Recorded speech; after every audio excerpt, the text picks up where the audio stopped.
Alright, welcome guys, welcome to my gameplay video on how to level a Necromancer. If you haven't checked out the Theorycraft video yet, check out the link below. Yeah, let's roll the clip.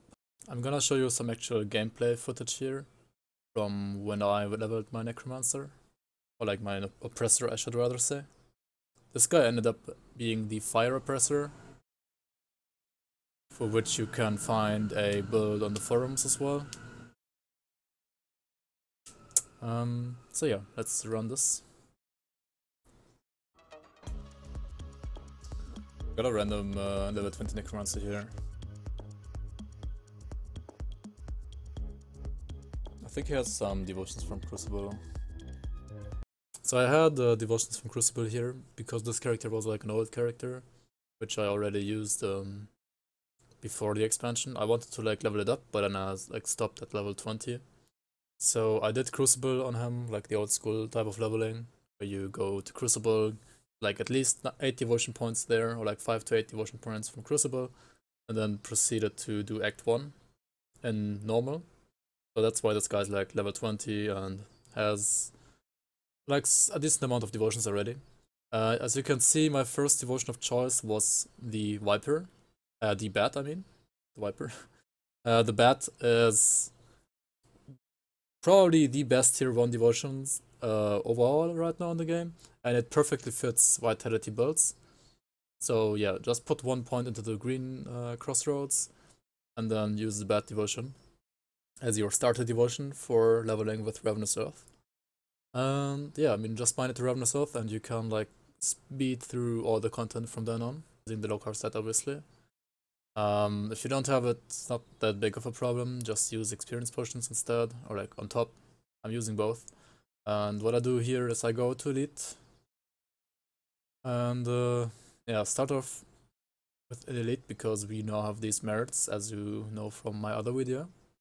And proceed to do Act 1, as you can see here. And this is like pretty easy with Ravenous Earth overall, I would say. Like, just breeze through everything here. And there's nothing like too interesting, to be honest. So let's just try to skip this a bit. Yeah, getting the Smith, etc, etc. We can also like always plot around the map in normal and elite, right? If you're like have the merit from another character. And yeah, I mean, maybe we can watch like the Warden fight here a bit. It's maybe a little bit interesting. Oh guys. Before I can't even kill Krieg. Nah, that's fine. Damage wasn't actually that great against him, as you can see here.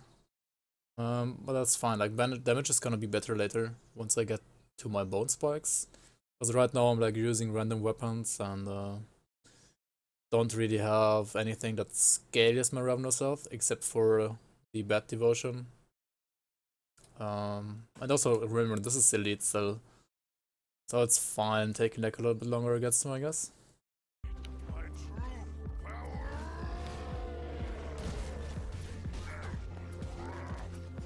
Krieg OP, nerfed. Yeah. Elite Krieg too strong.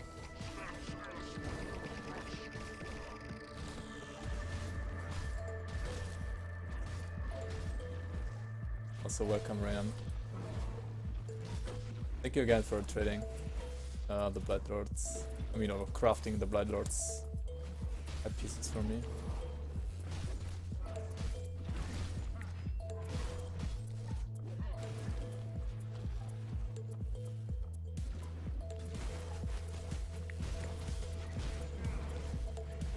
So I mean, you could see the struggle, but you can actually see like his HP going down. Yeah. Krieg was actually like a hard fight compared to like the fights after this. You can see like me killing him here. Go, got the chest, etc. And then we go like back to town, right? Like cash in the experience. You will see like my experience skyrocket there a lot.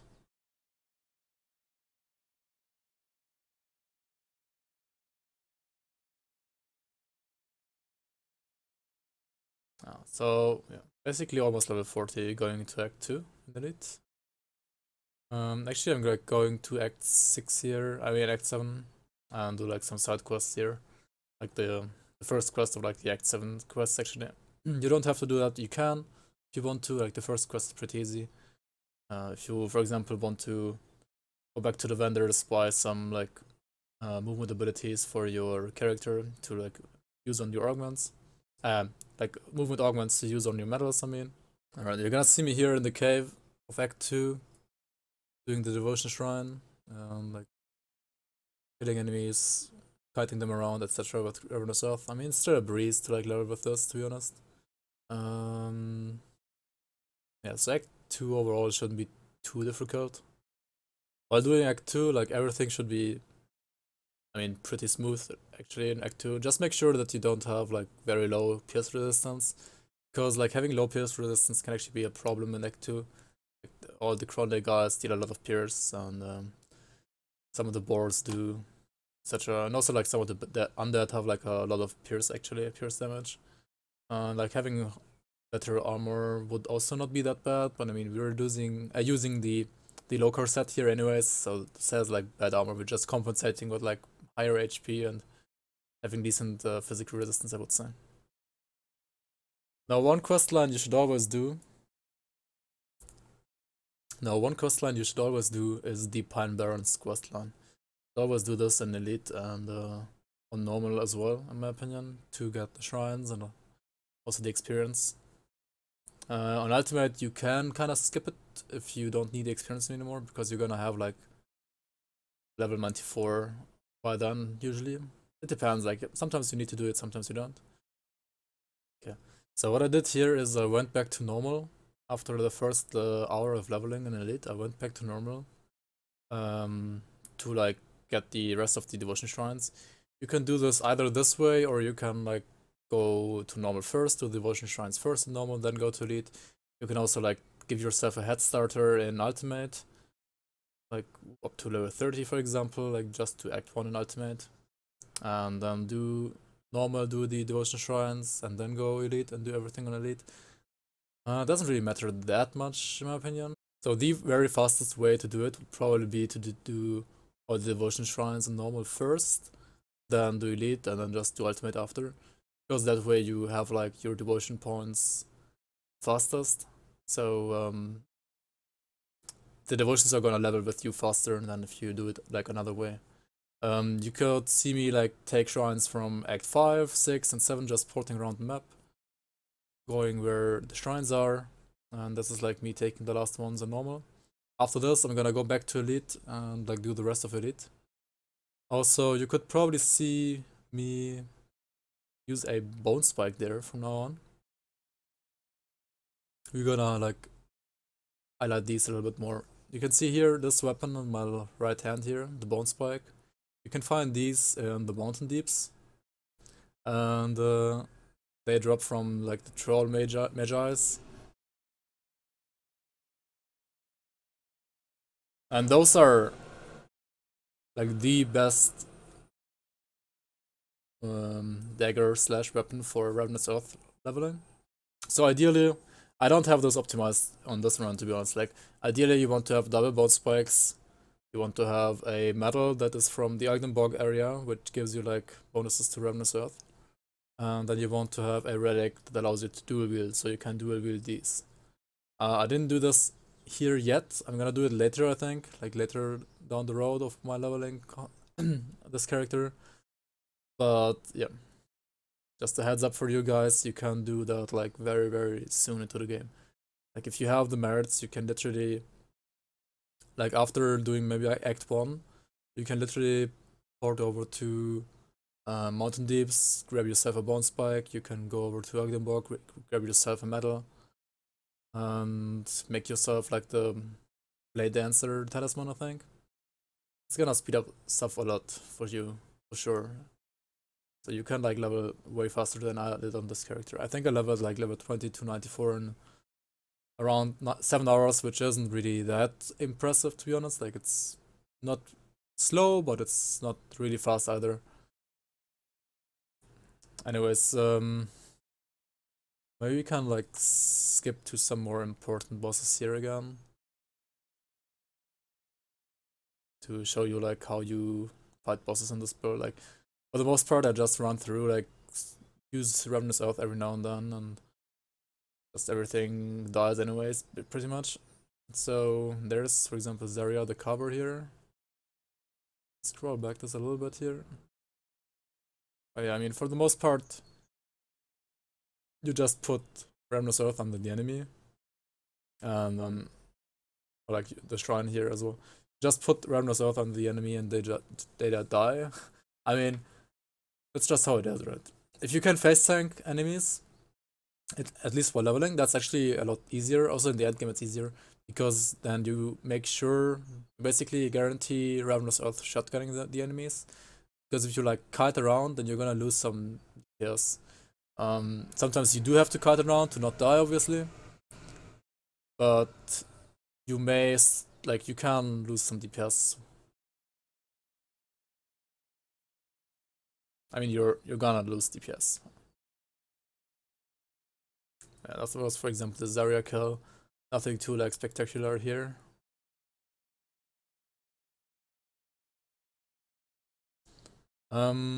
What's like the weirder thing about this character is since I'm going like fire damage later on this character, you can see me take. Oh yeah, maybe the Lucius fight is more interesting for you guys.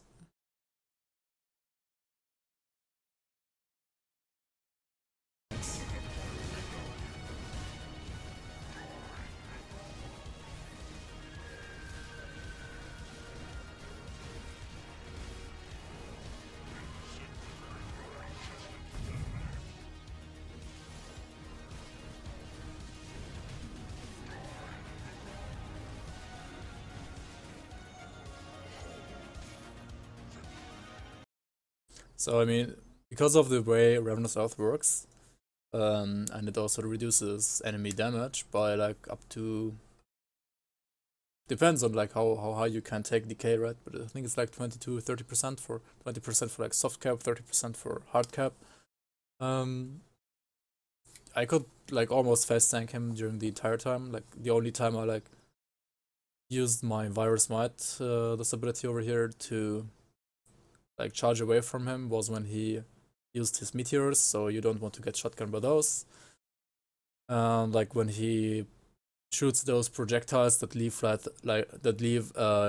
like aether burn on the floor, you kind of don't want to stand in those like for too long. So that's why I like kite a little bit around him then. But yeah, that's the most part, I would say. Yeah, just like walking around, doing quests and quests, doing the blood wagons from the Necropolis, and this guy died pretty fast as well. The Tardonas died pretty fast. Now let's check out Loghorrean fight. Didn't take too long.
There we go. So again, because of the way Ravenous Earth works, you can actually like keep casting Ravenous Earth under Loghorrean and like run around as you like. You can see me using Siphoned Souls every now and then to like support my damage and my healing.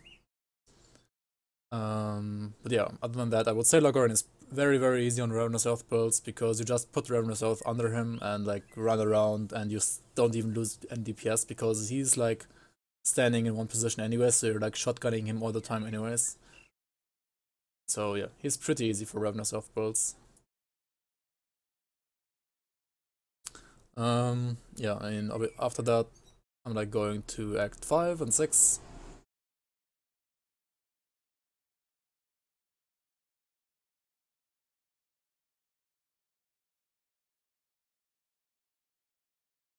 And because I can like port over to Barrowholm, Act 5 is actually like very fast to do it as well. I'm actually doing like all the other side quests after Barrowholm, as you can see here. Janaxia, Sevaria. Now even the Barrowholm side quest, the cave here. Yeah, getting the free Wendigo spirit from Ugdal. Also like the stuff you want to do. I'm actually like farming for another bone spike here in the mountain deeps. You can see me going back to the mountain deeps to like get a second one. Because finally I realized, hey, I mean, this is like much better to just do a wield them while leveling. I should have realized that a little bit earlier than level 66 or 67. But yeah, I mean, now you guys know, you guys can like level faster than I did. Yeah, like I did all the quests up to Ravager actually, because I really needed the reputation there. And also like catching up with some other reputation stuff here, still not Quarry. So like Death's Vigil, reputation quests, like side quests. Yeah, I'm doing Act 7 from now on, actually, not Act 6. I mean, you can do, I think like, you should do always Act 1 to 4, and then after Act 4 you should do Act 5. And then after Act 5 you can decide, okay, either Act 6 or Act 7. I would say like Act 6 and Act 7 are like similar in power, like in difficulty level, and Act 5 is like a little bit below that, and 1 to 4 is even easier. Or like the first part of Act 7 is probably easier than Act 6 actually, and the second part of Act 7 is then about equivalent difficulty than like the same difficulty as Act 6, I would say. Are there like any interesting fights here? Maybe the messenger, interesting fight. Let's watch this one.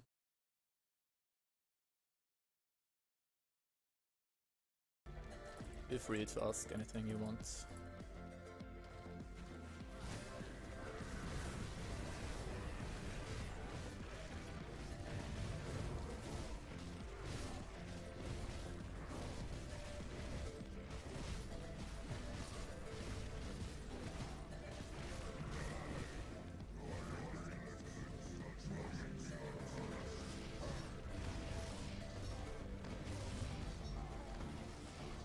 And also the new bosses, they look awesome, like this guy.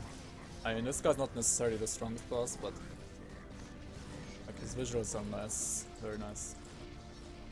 It does look awesome indeed, and I mean, obviously this is not the fastest kill speed compared to like fully geared endgame characters, but for leveling, I think this was a pretty decent kill speed actually.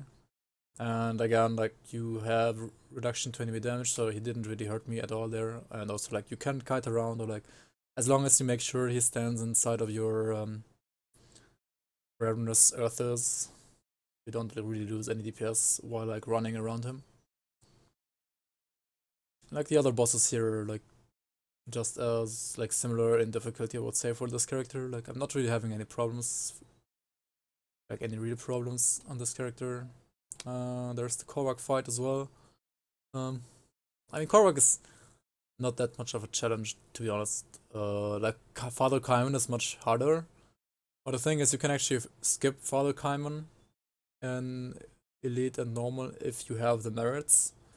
If you don't have the merits, you cannot skip him, but this build should also like be fine against him, I guess. Just make sure to dodge these like stars falling from the sky, and like phase 1 should be easy. Phase 2, it's pretty easy, I would say, as well in general. Inquisitor Seal.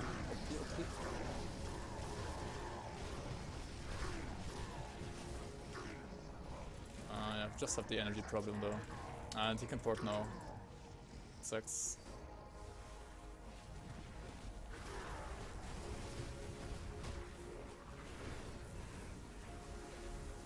I guess from now on it's just gonna be a kiting fiesta. Just spawn some Ravenous up and run around.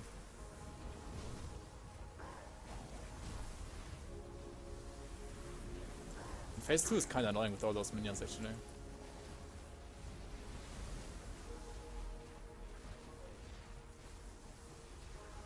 Where is he even? I can't see him. Oh, he's... okay, he's going to stage 3 now. Let's see, let's see.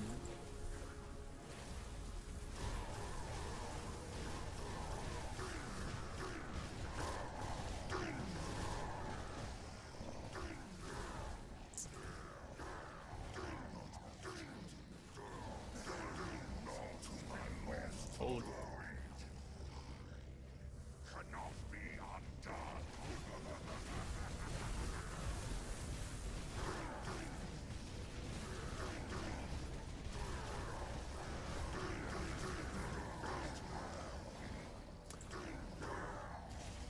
Oh, what the?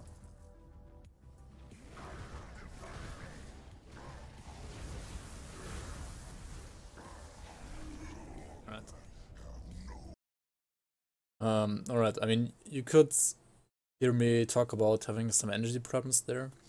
That's like one problem that you have when you switch over to like dual wielding, except instead of the relics that give you, instead of using the relics that give you the spell that has like this free energy regeneration. You can fix that though with like some components on gear, for example. You can use ectoplasms, or you can like use some other devotions than I have. Because remember, like my devotions aren't perfect for vitality because I like want to level the fire devotions actually. So I'm like the only vitality devotion I'm still using, still at level 73, is only the bat and no other vitality devotions. If you have like vitality devotions, then your damage is gonna be better. Your energy is probably gonna be better. So yeah, all of those is not gonna be too much of an issue if you like adjust your build a little bit. For example, you can see me having like double corpse dusters in the ring. You can easily like use a ectoplasm or two there instead, and then energy problems wouldn't be existent anymore. But yeah, I mean that was the Korvaak fight, and in general I would say that's like rather doable for sure. Yeah, let's skip some stuff here again. I don't actually remember if I do like much more on Elite. I actually go for Act 6 as well. Yeah, you can see me going for Act 6 here as well. If you want to like just speed level, you should go to Ultimate at this point for sure. So you don't really have to go for Act 5 or Act 6. But I mean, you don't have to go for Act 6 or Act 7. You can like also skip Korvaak, you can like go to Ultimate after Act 5 for example, and skip Act 7 and Act 6. But the thing is, on this character for example, I wanted to have the reputation for Mammoth Resistance and also for the 3 different Witch Gods factions. But if you like don't need them for your endgame build anyways, then you can like skip them, it's perfectly fine.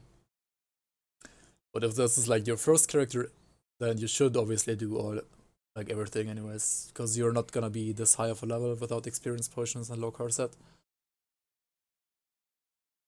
Okay, so let's take a look at maybe some interesting bosses in Act 6. Like we kind of just killed the mountain. I didn't even realize we already did, to be honest. We're doing some side quests here as the Mammoth Harbor. Like I'm doing literally everything here in Act 6 just to get the reputation. Even the Chamber of the High Council, so like this side quest on top. Yeah, I mean, I guess we're just gonna check out the Theodin fight and that's it. Because I mean, Krieg is pretty easy to be honest. Compared to some other builds, or like some other bosses that you can fight here. Alright, so let's enjoy the fight here.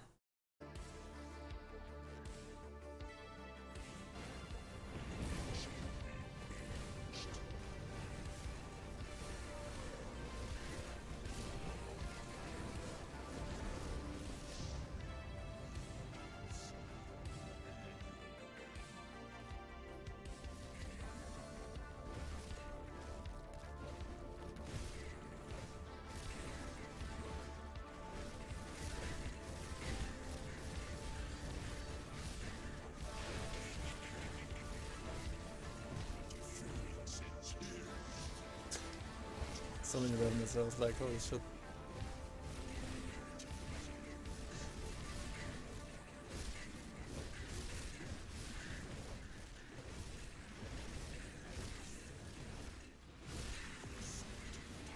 This was so easy actually.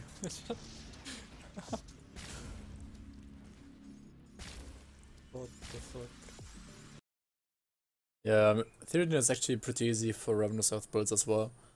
First phase is very similar to Loghorrean anyways, which means it's like a stationary boss.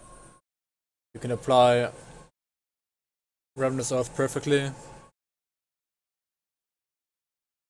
And like stage 2 and 3 are a little bit more mobile obviously, but as long as you like try to, like you can obviously like preemptively put some Ravenous Earthers when he like changes forms.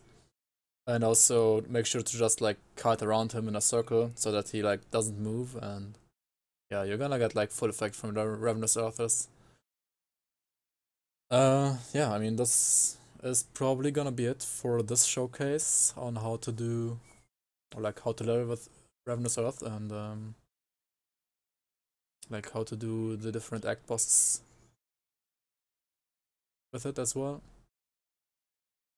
Thank you very much for watching this gameplay video on how to level a Necromancer. If you liked that, do consider liking, commenting under this video, subscribing to my YouTube as you like. Also make sure to check out the video that is like connected to this one, where I talk about like how to do skills, what weapons to look out for, how to do devotions as well for Necromancer while leveling. Yeah, the link will be down below, or you will find the video over. See you guys.